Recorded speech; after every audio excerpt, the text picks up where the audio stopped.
Fala moleque, hoje troco do ponte, vai jogar um pouquinho de GTA V. Esse jogo aqui que dispensa comentários, né? Dispensa apresentações. Acho que todo mundo que joga ou já jogou algum jogo na vida conhece, sabe como é que funciona.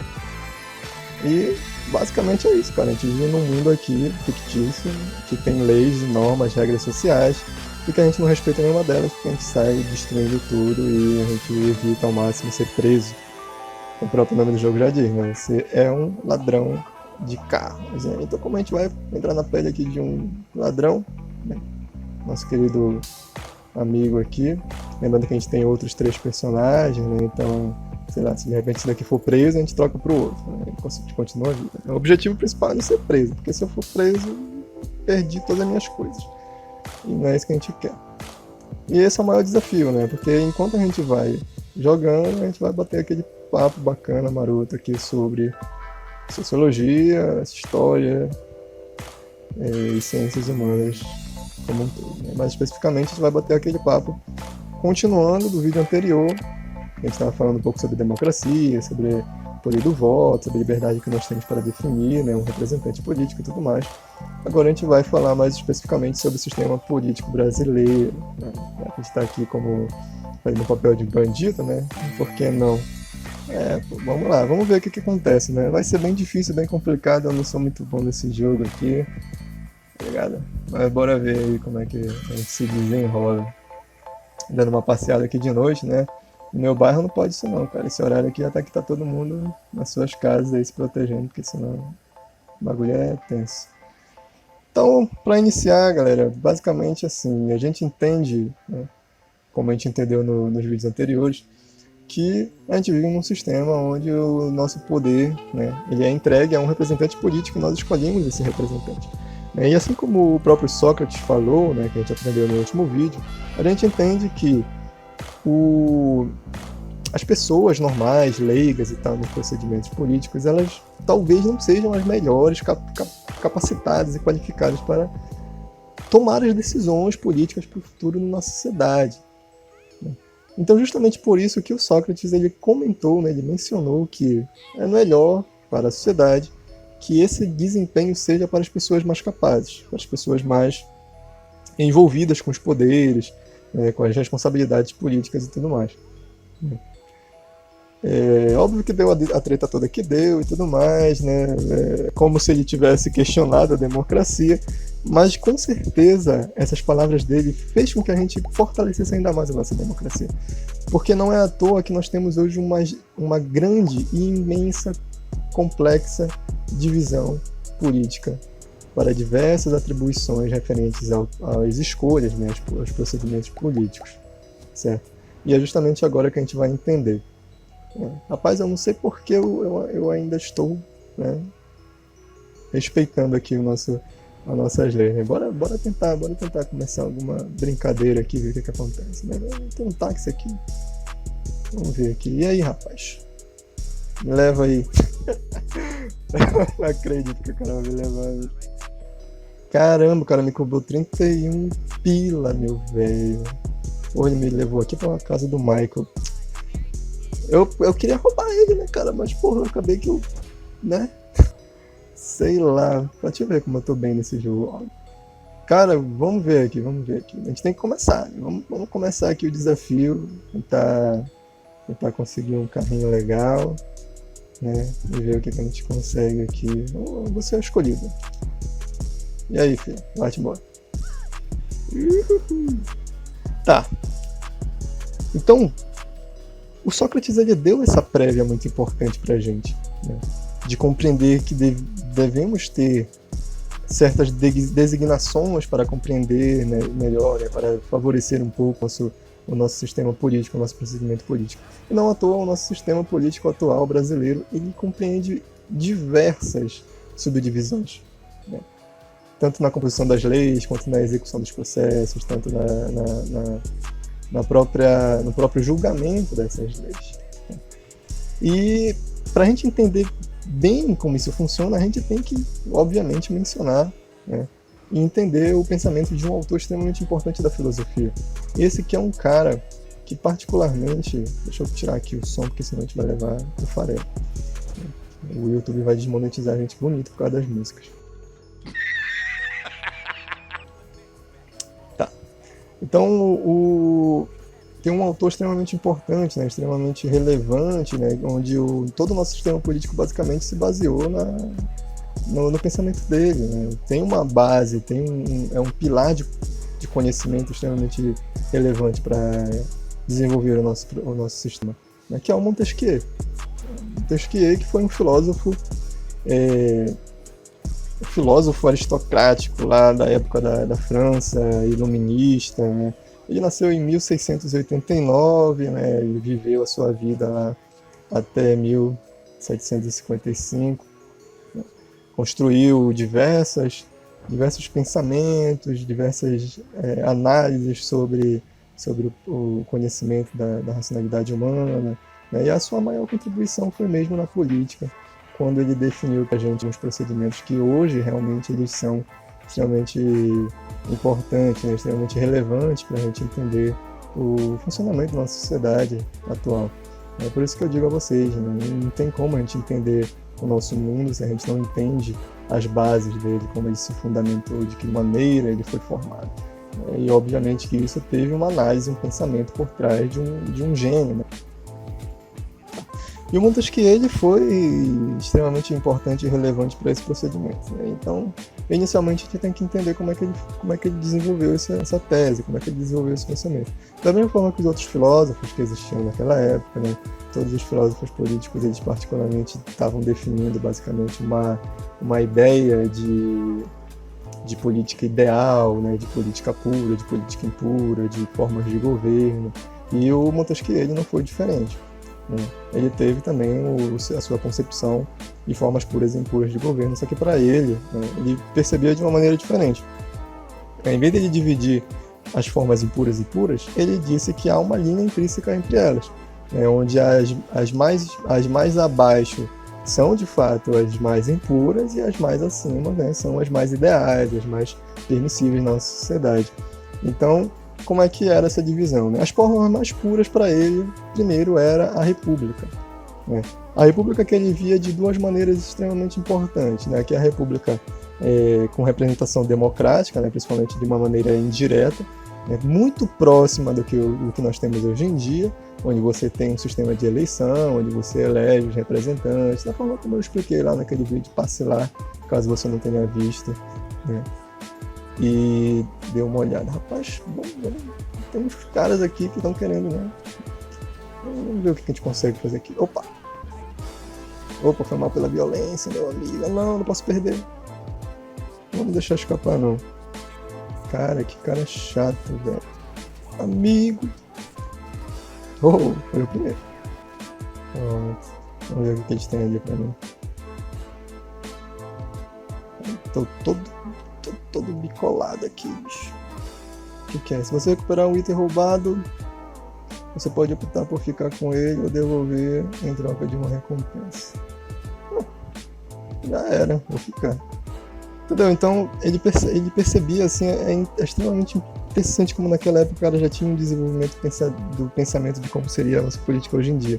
Então ele tinha essa reflexão, né? Uma república democrática indireta, bem próxima mesmo do que nós temos hoje em dia, bem parecida com o que temos hoje em dia, né? Com a eleição de representantes e tudo mais, né?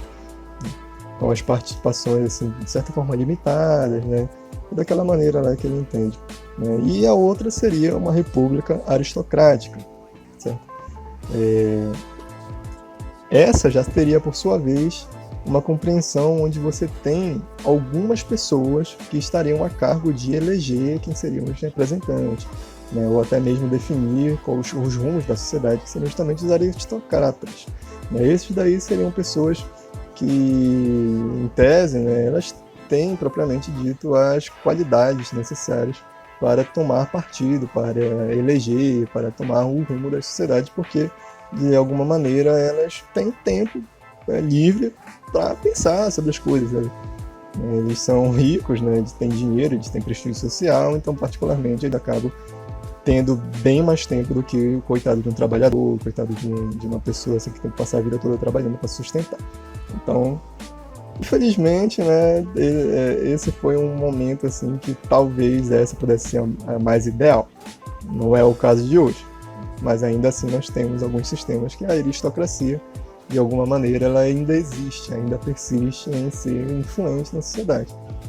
Então, mas isso daí é um debate para um outro vídeo.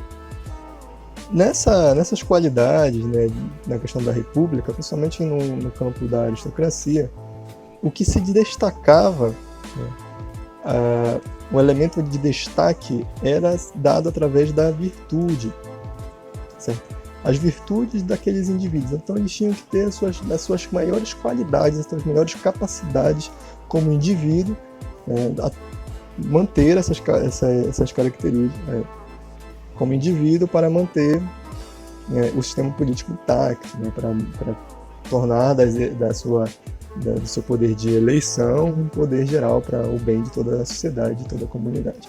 Então a virtude é o elemento de destaque desta primeira forma de governo aí, que seria a mais ideal para o Montesquieu. Logo em seguida você tinha, um pouco abaixo, você tem a monarquia. A monarquia, a própria palavra já meio que define basicamente como é que funciona. Né? Mono vem de unidade, e quia vem de líder. Então, basicamente, a tradução, o corpo da palavra se monta dessa maneira. Então seria o poder de um indivíduo, um governante apenas. Só que, diferente do que nós imaginamos, na monarquia, ainda existem as leis, e essas leis elas devem ser seguidas e guiadas até mesmo dos próprios monarcas. Né? Os soberanos eles devem seguir essas leis, e essas leis elas são válidas para todos, independentemente da sua posição. Certo? Isso é extremamente importante para a gente entender. E é justamente por isso que esse poder unitário de um indivíduo, ele também é dividido entre um outro segmento, que são os parlamentares. Certo? Então você tem ali o monarca e o parlamento. E o parlamento é justamente aqueles que ficariam a cargo de compor essas leis, de desenvolver essas leis que deveriam ser seguidas por todos. Entenderam? E o princípio básico, né, dessa forma de governo estaria a cabo da honra. Certo? Então a honra ela é o principal elemento, né? Enquanto a virtude é da república, a honra ela seria para a monarquia.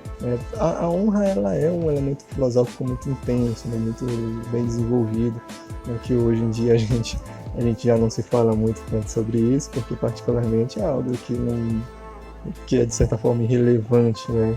Principalmente quando se trata de um mundo que o dinheiro ele é de fato o principal objetivo das pessoas quererem o poder e não ter honra ou ser, sei lá, ser um marco histórico de fato, entende? Isso também a gente pode conversar mais pra frente, mas é algo que a gente deve se refletir. Então, com base na honra, o político, o soberano, né, o monarca, ele estaria ali para buscar o melhor possível para a sua sociedade e também deveria respeitar as leis ali impostas. Certo? E no final, lá embaixo, né, no campo menos eficiente, menos eficaz para o desenvolvimento político, você tem o poder despótico, né, ou podemos até chamar de absolutista. Né? E esse campo, né, de desenvolvimento desse poder, ele é muito mais a cabo dos elementos de né? Da mesma forma você tem ali um soberano, um governante, né? Um poder unitário, só que não há nada tipo que indique na hora de trocar esse carro aqui, né, cara? Tá tudo ferrado. Tem um bonito aqui atrás. Fala, amigo! Não! Meu Deus, não, vou morrer. Opa! Que? Morri. Ai, senhor. Bom, cara, não dá nem pra gente brincar muito aqui com o Franklin. Acho que vale a pena a gente ficar mais um pouquinho como personagem, depois a gente troca. Tá ligado? Tá. Eu preciso de uma carona, deixa eu ver se eu consigo fazer alguma coisa aqui. Ainda tô com minhas armas. Eu tô tentando evitar muita violência. Opa! Porque depois eu vou ter que censurar essa porcaria. E dá muito trabalho fazer isso. Tá ligado? Não! Acabei de sair do hospital. Ih, rapaz, o que aconteceu? Opa! Tá, vamos pegar esse daqui e vamos seguir. Então, o poder, né, despótico, ele seria justamente de um governante, um só soberano, onde ele simplesmente não respeita leis. As leis, elas são designadas por ele da forma que ele bem entende, né, da maneira como ele bem deseja, e segue se ele quiser ou deixa de querer. Então simplesmente ele comanda tudo, ele manda tudo, ele desmanda tudo, ele segue leis, dessegue leis, ele cria leis, ele tira as leis, entendeu? Da forma como ele bem entende. Então é meio que um governante que governa apenas para si e provavelmente para os seus, tá entendendo? Basicamente esse indivíduo, né, essa pessoa, ele governa a partir do medo. O princípio dele, principalmente, está baseado no medo, né? Então, ele exerce a sua soberania colocando medo aos seus governados, né? As pessoas que estão ali para serem subordinadas a ele. Né? Subordinadas entre aspas, né? Porque... Ei, rapaz! As pessoas que são, digamos assim, os súditos, né? Entre aspas, eles não são, eles não devem ser, a gente não deve pensar neles como subordinados de nenhum político. Né? Os políticos, eles são, sim, representantes. O que é que tu quer, mano? Sai fora. Os políticos, eles são representantes da nossa liberdade. Então, é como o próprio Thomas Hobbes falou, tá ligado? Thomas Hobbes, ele falou que o poder de um soberano, ele provém, na verdade, do seu povo. Não de um poder, sei lá, de Deus ou algo do tipo, né? Como existia na época dos reis e tudo mais, quando o que legitimava o poder deles era basicamente o poder de Deus, o poder divino, o poder sagrado e tudo mais. Na verdade, não. Ele chegou e disse, cara, o poder, na verdade, dos soberanos, o poder dos reis, o poder dos governantes, ele provém do povo. É a gente, somos nós, que legitimamos o poder desse cara. A palavra legitimar é justamente essa, você legitima, né? A aceitação de toda a população faz com que esse cara se mantenha no poder.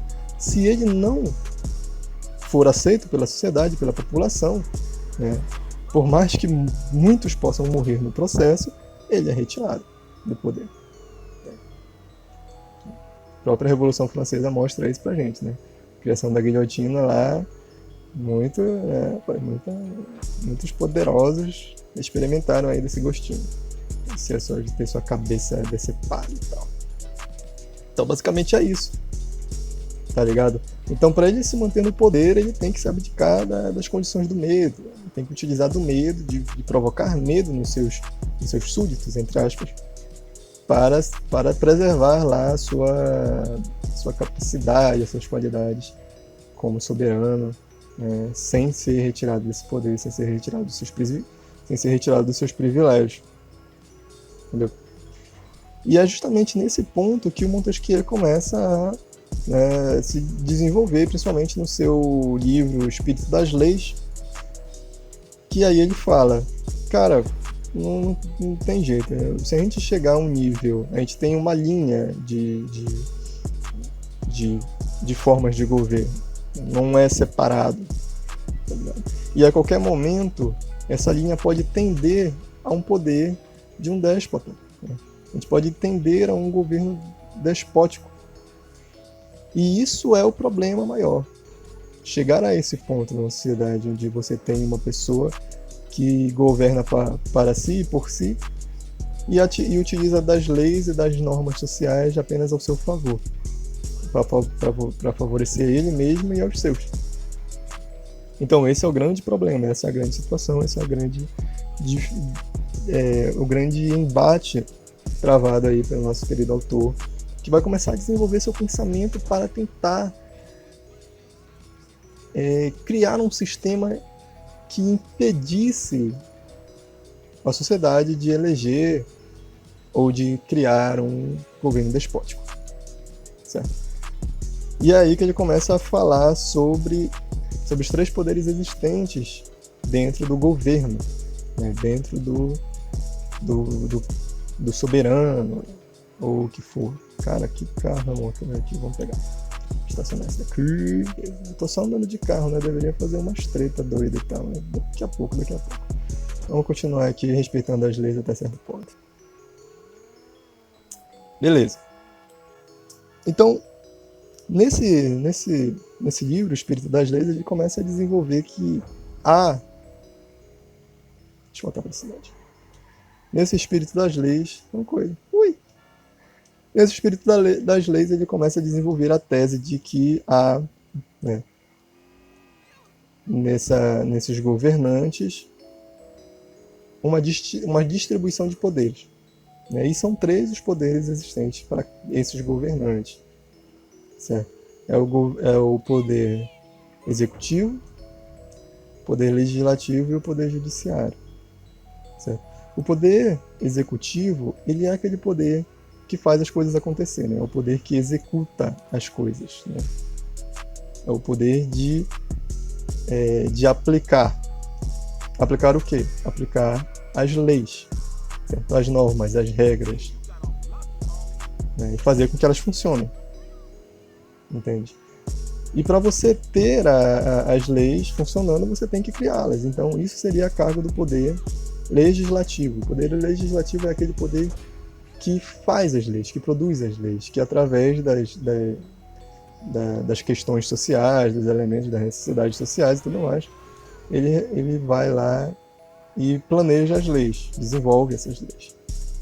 Que, por último, deve ser julgado, né, pelo Poder Judiciário, que é quem julga... Opa, o cara voou, meu amigo.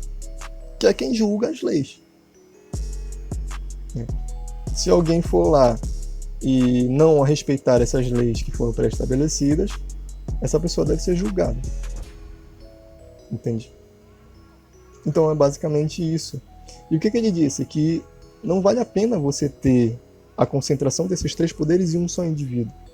Porque se você tiver num indivíduo apenas esses 3 poderes extremamente importantes para designar a sociedade, você vai acabar desenvolvendo uma sociedade despótica, um sistema político despótico.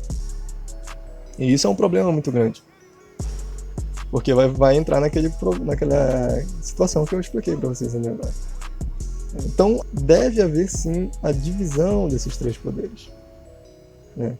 E quando você tem a divisão desses 3 poderes, você tem um funcionamento, de certa forma, cíclico. Né? É aquilo que a gente chama de tripartição dos poderes. Né? Onde você reparte o poder o poder do governo entre essas 3 categorias. E cada um desses representantes estaria a cargo de vigiar uns aos outros. Certo? É como se eles estivessem a todo momento trabalhando junto e ao mesmo tempo vigiando para que não haja corrupção em nenhuma dessas formas de governo aí, tá ligado? Então é basicamente assim que funciona. E como é que é? É simplesmente assim.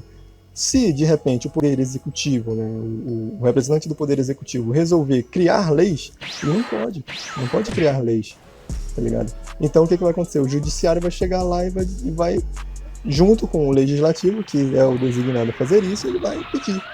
Vai dizer, não pode criar leis, tá ligado? A gente vai começar a te julgar agora porque tu não pode fazer isso. Né? E se de repente o poder judiciário quiser executar certas leis, o poder legislativo vai chegar e dizer, não, vou criar aqui uma lei, né, que você está proibido de fazer isso, você não pode fazer isso, tá ligado? Isso daí, quem é definido a fazer isso é o poder executivo. Tá ligado? E se de repente o poder legislativo cria leis que ele faz, que ele pode também executar as leis que ele cria, aí o judiciário vai dizer lá, não pode fazer isso, né? Vou julgar aqui esse negócio e vou deixar passar, não pode fazer isso, tá ligado? E é assim por diante, tá ligado, meu amigo? É um vigiando o outro, é um atrás do outro, é um rabo do outro para impedir que haja alguma cagada na sociedade. Entende? Então, bicho.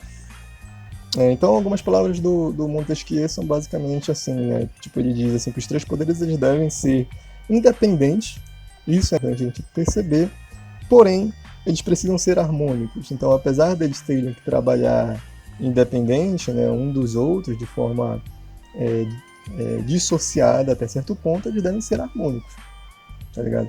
Então, o que acontece, né? O poder de criar as leis é do legislativo e ele deve confiar ao judiciário de julgar essas leis que eles criaram. Da mesma forma que ele deve confiar ao executivo de executar essas leis criadas. O executivo ele deve confiar que o judiciário vai julgar as leis depois que elas forem executadas. Da mesma forma que ele deve confiar que o legislativo fez um bom trabalho para criar essas leis de uma forma que elas funcionem. Entende? Então eles devem ter uma confiança uns nos outros, da mesma forma que eles devem vigiar uns aos outros, da mesma forma que eles devem, né, ser harmônicos uns com os outros. Entendeu? E nunca tentar dar o golpe um no outro. Entendeu? É basicamente isso, é basicamente assim que funciona a sociedade. Né? E é assim que funciona o nosso sistema político. Tá ligado?